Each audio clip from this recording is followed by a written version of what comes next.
Halo pemirsa, kembali lagi masih bersama saya Ihsan Gumilar di Getting Close with Psychologist. Kali ini kita akan berbicara tentang sebuah ruangan. Kenapa ruangan penting? Ruangan bisa mempengaruhi mood seseorang, emosi seseorang, bahkan bisa merubah perilaku seseorang. Begitu pentingnya ruangan. Kali ini di sebelah saya sudah ada seorang narasumber. Beliau juga seorang arsitek, juga seorang yang sangat senang sekali memperhatikan manusia. Mas Ramanto. Selamat datang, selamat siang, Mas Ihsan. Siang. Apa kabar? Alhamdulillah baik, gimana? Alhamdulillah. Baik-baik ya. Kita ngobrol-ngobrol tentang tata ruang. Mas Ramanto kan sebagai seorang praktisi, juga sebagai seorang arsitek. Kenapa sih kok menata ruangan itu penting? Bukannya kadang kita kan udah asal masuk aja. Memang ada faktor magisnya atau psikologisnya yang mempengaruhi terhadap psikologis seorang itu. Magis. Kita bicara magis kesannya, wah kalau masuk ke ruangan tertentu punya arti tertentu gitu. Iya, betul. Sebenarnya begini Mas, yang namanya ruangan itu punya makna sendiri-sendiri betul. Dan ruangan itu selalu mengajak. Mengajak provokatif. hal-hal apa ini? Tergantung. Tergantung. Hal positif atau negatif. Contohnya, Oke. saya masuk ruang kelas, ini konteks dalam dunia pendidikan. Begitu masuk ruang kelas, plafonnya tinggi, catnya warnanya warna-warna plain, abu-abu. Mirip pos kamling dekat rumah saya itu. Rumah sakit Mas. Oh gitu ya.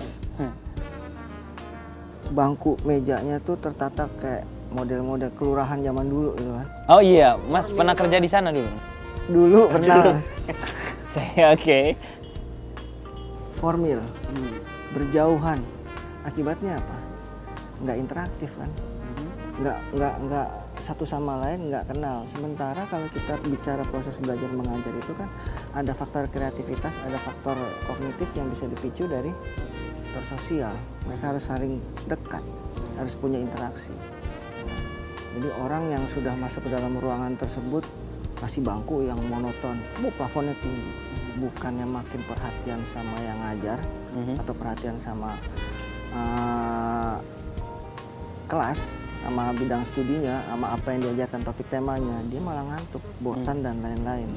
Itu salah satu faktor perencanaan ruang. Jadi kalau boleh saya katakan bahwa dalam tata ruang, bentuk tata ruang yang tersendiri itu memberikan pengaruh terhadap perilaku seseorang. Punya andil. Lalu saya ada pertanyaan lagi, sebenarnya elemen apa yang ada dalam ruangan tersebut ketika seseorang mendesain sehingga itu mampu merubah mood seseorang, bahkan emosi atau mungkin perilaku seseorang? Apa? Ada elemen magis apa ya? Banyak. Kalau kita bicara elemen magis, begitu kita masuk ke ruangan, bagaimana supaya kita betah kan nyaman. Suhunya itu harus perhatikan. Terus pewarnaannya, bagaimana warna dinding yang bisa menjadi katalis rasa. Waduh, serem ya bahasanya ya. Serem sekali seperti itu. Bisa masuk ke dalam ruangan tersebut terus jadinya nyaman. Masuk ke dalam restoran bisa makan lahap. Itu ada elemennya. Warna, suhu itu masuk. Oke. Warna, suhu, temperatur, kelembaban, terus jarak satu sama lain. Dan itu perlu diperhitungkan ketika seseorang perlu, mendesain. harus. Bagaimana ventilasi? Memang kalau kita bicara ventilasi sekarang udara kotor. Untuk bisa memasukkan ventilasi ke dalam juga nggak sembarangan. Nah itu punya dampak juga. Bagaimana ventilasi itu bisa menghasilkan sebuah dampak ya, bagi kesehatan fisik. Banyak yang kita dapatkan kalau kita mendesain atau menata sebuah ruangan yang bisa mengajak orang atau user tersebut bisa berperilaku positif atau negatif. Oke. Mas Ramanto sebagai seorang arsitek dan juga sangat senang sekali memperhatikan perilaku manusia gitu ya. Saya pengen tahu bagaimana sih ruangan ini mempengaruhi dampak terhadap psikologis manusia, Mas? Maksud dalam arti kata, karena kan masyarakat kita kadang-kadang nggak begitu aware ya. Belum begitu memperhatikan. Belum begitu memperhatikan udah ruangan faktor itu. plek ruangan aja Iya. gitu. Mungkin bisa ditolong ceritakan seberapa pentingnya ini dalam proses pembentukan psikologi manusia. Jadi ruangan. begini, ruangan itu ya karena memang diciptakan oleh desainer atau perencana misalkan yang tidak mengabaikan human factor, ya udah akhirnya dia menciptakan sebuah ruangan, mereka masuk aja. Nah, memang ada kaitan kayak Google Office misalkan. Google Office itu dibikin sedemikian rupa supaya orang-orang yang masuk ke Google dan kerja di situ betah, punya kreativitas. Kemungkinan orang-orang yang masuk di Google sudah kreatif ya kan. Sudah punya inisiatif tinggi, sudah punya IQ atau intelektual yang tinggi karena masuk di Google juga nggak sembarangan. Tapi untuk bisa menstabilkan sifat-sifat itu, ya kan, selain dari training psikologi dan lain-lain, itu ada faktor pembentukan fisik tuh, ada faktor environmental yang diperhatikan, yang harus jadi suatu pertimbangan. Coba Anda buka kantor Google Office, wah itu kantornya luar biasa, nggak seperti kantor pada umumnya. Ruang rapatnya dibikin semenarik mungkin kayak anak-anak lagi bermain gitu kan. Terus ruang kantornya juga dibikin nggak kayak kantor-kantor secara formal pada umumnya, tapi dibikin didesain, dibuat tuh yang nyaman. Jadi kalau boleh saya katakan, orang harus mendesain ruangan dengan senyaman mungkin. Dengan senyaman mungkin untuk merangsang orang tersebut bisa punya sifat positif. Yang ditularkan dari sebuah. Berhubungan dengan sifat yang positif nih. Untuk membentuk sifat yang positif, seberapa penting pendesainan tata ruang kota dalam konteks kota? Ini kita berbicara ruang dan kota. Seberapa pentingkah itu dalam mungkin membentuk personality seseorang, dia menjadi tidak orang yang pemalu kah, tidak agresif? Mungkin bisa singkat dalam 2 menit ke depan.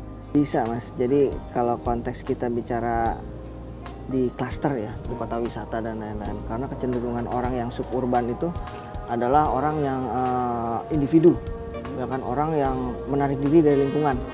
Nah, untuk meminimal sifat tersebut, ya kan, bikin aja udah taman kota, bikin aja udah communal center di tiap-tiap klaster, bikin misalkan sculpture atau taman atau fasilitas berkumpul yang menarik.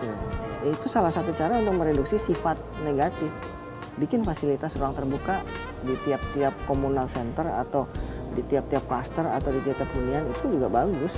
Jadi mereduksi sifat negatif orang dengan ruang yang kita buat, kita rencanakan. Begitu. Jadi memang ruangan terbuka itu bisa membuat dalam arti kata membuat orang lain berkumpul, lalu mereka berinteraksi. Ya, dengan interaksi itu bisa terjalin sebuah kerjasama. Makanya kan tiap perumahan sekarang udah harus ada ruang terbuka. Gubernur yang sekarang juga menekankan bahwa Jakarta itu harus banyak ruang terbuka. Ruang terbuka itu gunanya itu.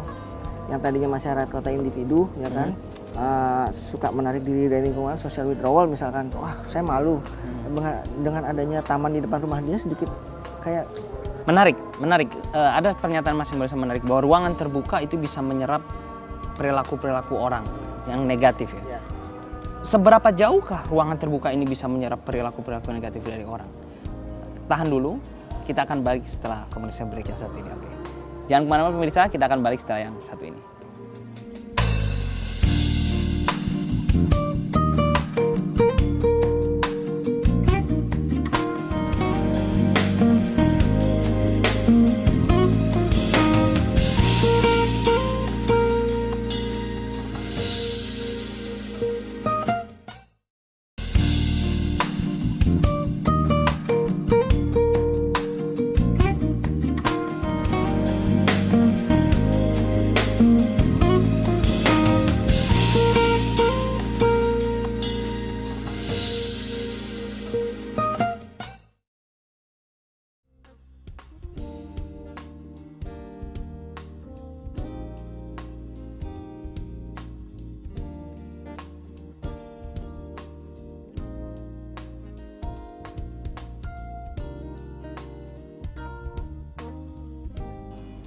Halo pemirsa, terima kasih masih tetap setia menyaksikan Getting Close with Psychologist. Masih sama saya Ihsan Gumilar.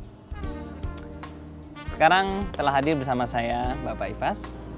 Apa kabar Pak? baik. Alhamdulillah. Berbicara tentang keamanan di kota Pak. Seperti apa sih tingkat keamanan saat ini yang ada di perkotaan gitu ya, dengan bentuk tata ruang kota kita yang bentuknya macam-macam atau mungkin kadang sembraut. Mungkin Bapak bisa menceritakan dari sudut pandang security, Pak. Oh, untuk tingkat keamanan di area saya sendiri, di area kampus, untuk tingkat keamanannya kemungkinan untuk tata ruang kampus ini alhamdulillah aman. Tapi untuk dari luar bisa kita lihat sendiri dari berita-berita ataupun dari manapun, untuk tingkat keamanan di daerah Jakarta khususnya itu meningkat. Untuk tahun-tahun ini pasti meningkat. Oke.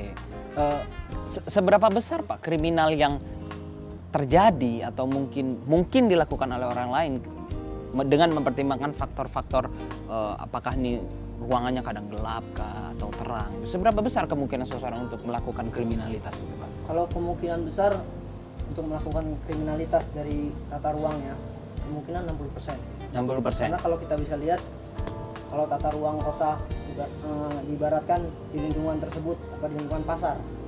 Kalau di lingkungan pasar bisa dilihat juga kan sepi. Kalau sudah malam sepi, otomatis di situ tingkat kriminalitas pasti akan lebih tinggi daripada siang. Nah, saya mau kembali ke Mas Ramanto. Bagaimana ini dari sudut pandang seorang arsitek ataupun seorang psikolog ketika tata ruang ini menurut Pak Ifas itu besar kemungkinan seseorang untuk melakukan tindakan kriminalitas. Ada hubungannya dalam simpel bahasa itu. Bagaimana Bapak memberikan komentar? Ada. Jadi memang ruangan itu bisa mengajak orang untuk berbuat positif atau negatif. Makanya dalam setiap ruangan itu perlu ada yang namanya kontrol. Kita lihat kalau tadi Pak Ifas bicara ruang yang punya tendensi untuk jadi tempat kriminal, ya berarti dia harus menempatkan sebuah pos atau mungkin pengamatan yang memang terlihat dari banyak sudut supaya paling enggak tingkat kriminalitas di spot itu bisa diminimalisir. Nah, contoh tadi bilang Pak Ifas pasar dan lain-lain. Memang karena kan kalau kita bicara pasar itu suatu hal yang memang orang bisa transaksi macam-macam di situ. Tapi kalau kita bicara pasar itu adalah representasi atau perwakilan dari tempat-tempat yang memang punya kecenderungan untuk untuk orang dengan mudah melakukan tindakan kriminal.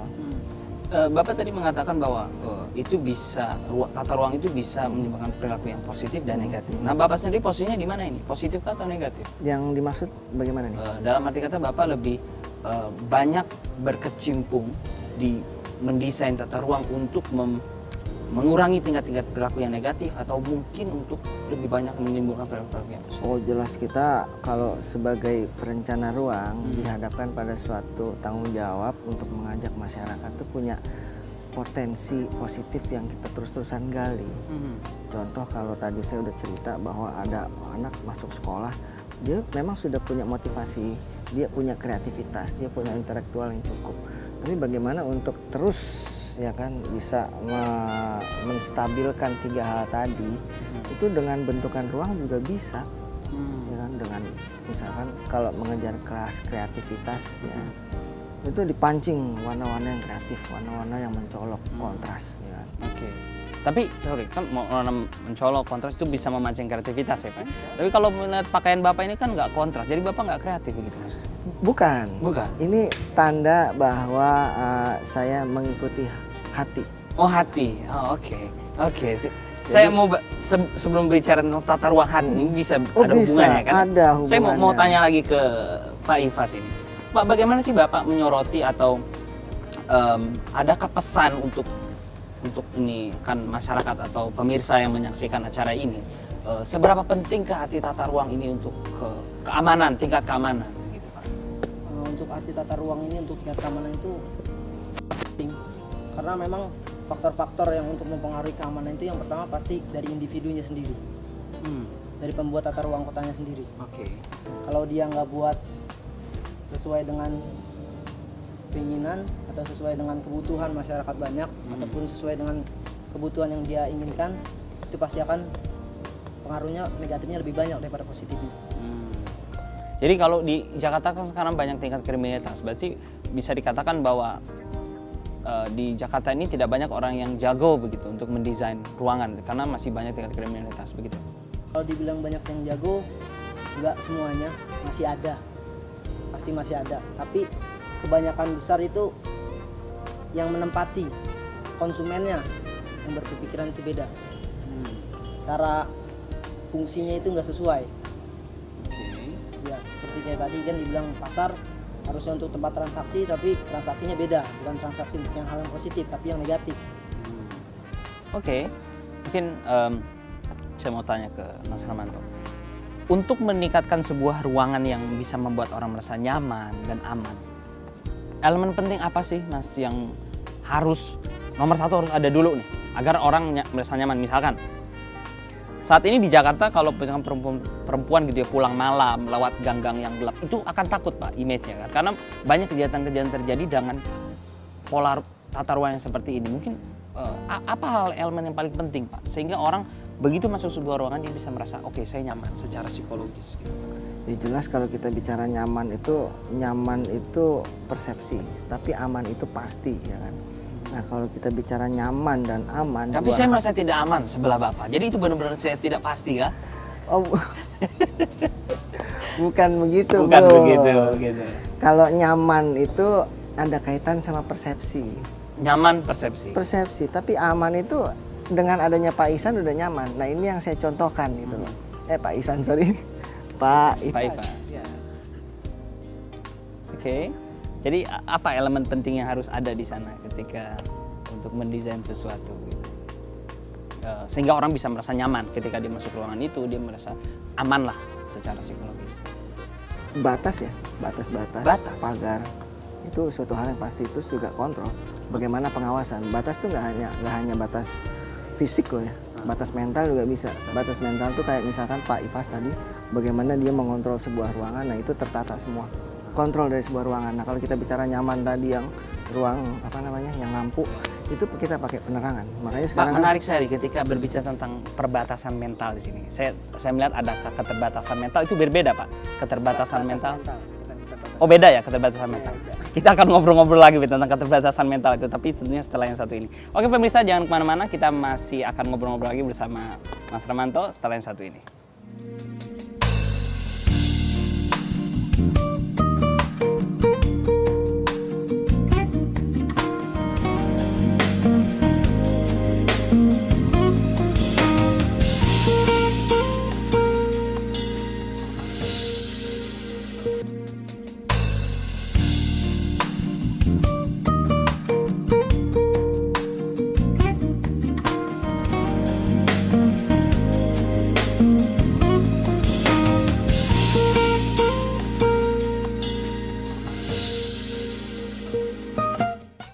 Pemirsa, kembali lagi di Getting Close with Psychologist. Masih sama saya Ihsan Gurita.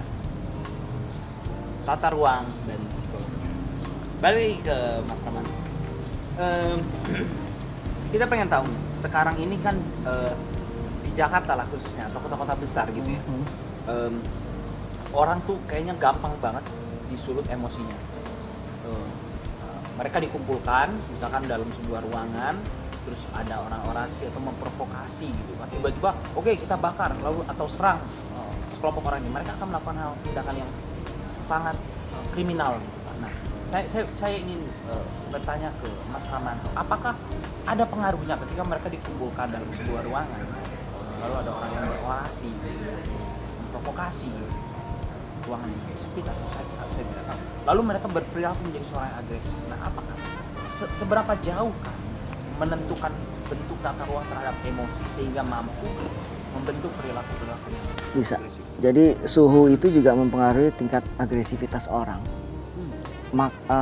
Punya kecenderungan bahwa kalau suhunya itu makin panas, dia akan timbul agresi kayak orang di terminal, ya kan? Orang yang berdesak-desakan di terminal itu mudah sekali kan tersulut emosi.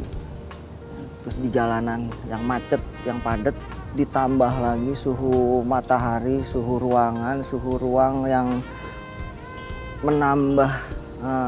menambah rasa untuk dia lebih agresif itu ada. Jadi suhu ruangan yang nyaman itu suhu ruang yang nyaman itu antara 20 sampai 26. Sementara kalau di bawah itu juga menimbulkan dinamis 20 derajat. 20 sampai 26 derajat. Nah, di atas 26 derajat itu sudah mulai ada dia punya kecenderungan menaikkan agresivitas orang. Jadi kalau jadi kita harus menentukan juga berapa kapasitas orang yang bisa dimasukkan dalam ruangan tertentu. Apakah bentuk ruangan itu menentukan juga, Mas? Misalkan. Bentuk ruangan iya jelas. Kalau Susan Dillinger bilang nih, ada satu ahli teori geografi ya kan di dalam ranah psikologi bilang bentuk ruangan yang sudut-sudutnya tajam itu menggugah rasa agresif orang. Oh begitu? Iya, orang bisa jadi dinamis dengan bentuk-bentuk yang tajam. Sementara kalau kita lihat bentuk-bentuk ruangan yang kurva itu kan kayak taman anak-anak, terus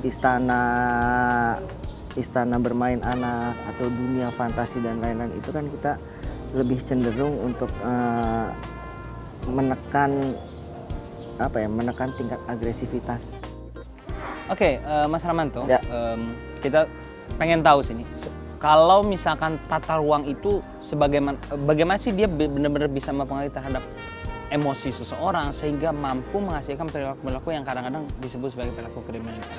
Kalau disebut benar-benar mempengaruhi tidak, tapi ruangan juga punya andil untuk Seperti apa? Kayak misalkan dalam ruangan-ruangan yang gelap, ya kan, ruangan-ruangan yang tidak terkontrol oleh keamanan, menempatkan ruang-ruang kelas yang jauh dari pengawasan ruang jurusan dan lain-lain, openingan, bukaan pintu, hadapan. Jadi kalau ruangan itu untuk bisa meningkatkan rasa aman di sekolah dalam kasus ini ya, dalam perguruan tinggi, ya udah openingan itu dihadapkan pada satu titik, yang titik itu adalah media kontrol dari semua ruangan tersebut, supaya nggak ada bully misalkan, nggak ada tindak kekerasan di dalam sekolah. Kalau di ruangan, ya kan, di ruangan misalkan kantor-kantor yang rawan suap menyuap, ya udah ruangan itu dibikin kaca semua, cermin, dan dibikin kaca tembus pandang, jadi nggak mungkin bisa melakukan tindakan kejahatan. Untuk sebagai watchdog juga ya? Sebagai katalis, sebagai perangsang supaya orang nggak bikin tidak kegiatan. Ya, melakukan kegiatan negatif itu bisa di-reduce. Bisa. Menurut Mas sendiri gimana tanggapannya? Kalau untuk masalah kontrol emosi, untuk di sekolah kebanyakan untuk kontrol emosi dari perilaku manusia untuk ke bidang keamanan itu biasanya kontrol emosi korban pertama sama korban yang kedua itu pasti beda. Maksudnya itu korban yang pertama kali sama korban yang sudah sering pasti emosinya pasti beda. Kalau korban pertama kali mungkin dia emosinya hanya sedikit, misalkan kayak kehilangan dan penjamretnya langsung ketemu, pencopetnya langsung ketemu, pasti itu beda. Rasanya itu pasti beda. Dan yang udah kedua, yang udah menjadi korban, pernah menjadi korban, tapi dia kejadian lagi, otomatis emosinya itu yang disebut beda. Jadi ada perbedaan ya antara perbedaan. Sering atau tidaknya mengalami. Iya.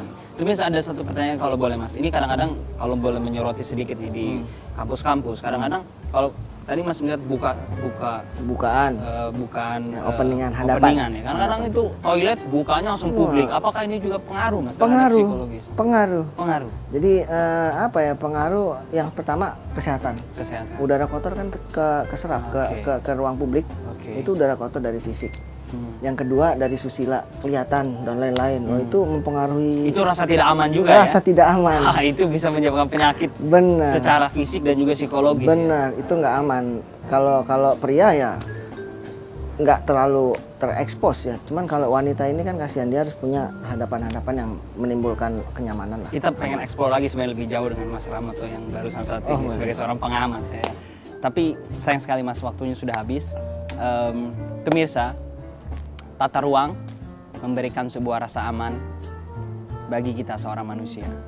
Dimanapun manusia berjalan, mereka tinggal berada, mereka membutuhkan sebuah ruang. Jika ruang tidak bisa didesain memberikan rasa aman, maka tidak ada lagi sebuah kenyamanan psikologis, maka manusia akan menjadi galau. Terima kasih telah menyaksikan Getting Close with Psychologist. Ketemu lagi dengan saya Ihsan Gumilar dalam episode selanjutnya.